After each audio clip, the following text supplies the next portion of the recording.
This photo story was inspired by the works of Abelardo Morel. I was very inspired by his work and wanted to recreate his use of camera obscura. To start this project, you'll have to pick up a few supplies. Make sure to pick up 6mm thick black plastic tarping, or double the thickness of less expensive 3mm tarping, electrical tape, and an X-Acto knife.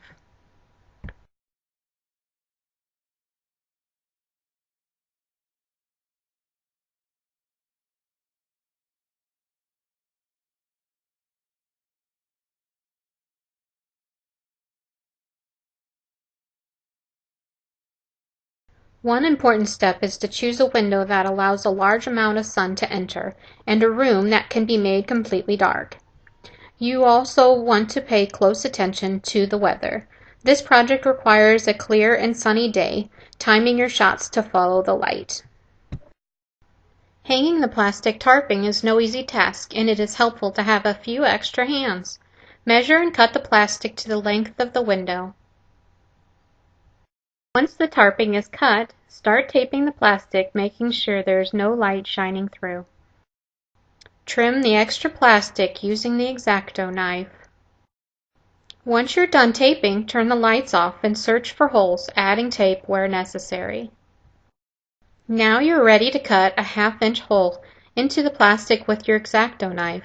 Depending on where you place the hole, your image will be closer to the ground or closer to the ceiling. Experiment here, and if you want to try another location, cover the hole with tape and recut another hole. Now you are ready to turn out the lights and see your room with the view. This image was intentionally flipped upside down to show the outside environment on the other side of the window with the hole. One of the fun discoveries is how the image falls on the walls and the distortion that happens in the corners. I wanted to see what the image would look like with multiple holes. This image is a combination of 3 1/2-inch holes at different levels on the window. Depending on the size of your aperture or hole in the plastic, your image will be blurry or sharp.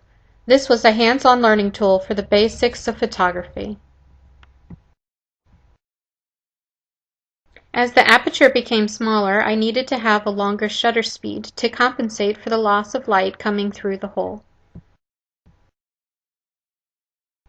I used ISO speed of 3200 with the aperture set at 3 and shutter speed set between 4 and 30, depending on the light entering the room. Unlike A. Morel's work, I found images in other places other than the opposite wall, which he is most common for. This is the sun and clouds casting onto my carpet, and the amazement of the image wrapping all around you. Not only was it exciting for me, the experience, but for my children as well. I decided to turn this photo of a bicycle on my ceiling into a black and white to add drama and to enhance the white pillars leading to the bike.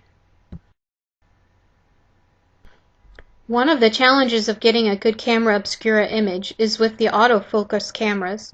You cannot use the viewfinder to frame your shot, and focusing in the dark is impossible.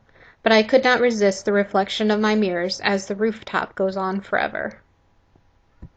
Don't be afraid to include others in your project. Here you can see my 3 children outside posing for the picture. Just make sure they can stay still long enough. Here's my final shot of my room with the view, including my children reading A. Morel's books. Go ahead and try this technique today.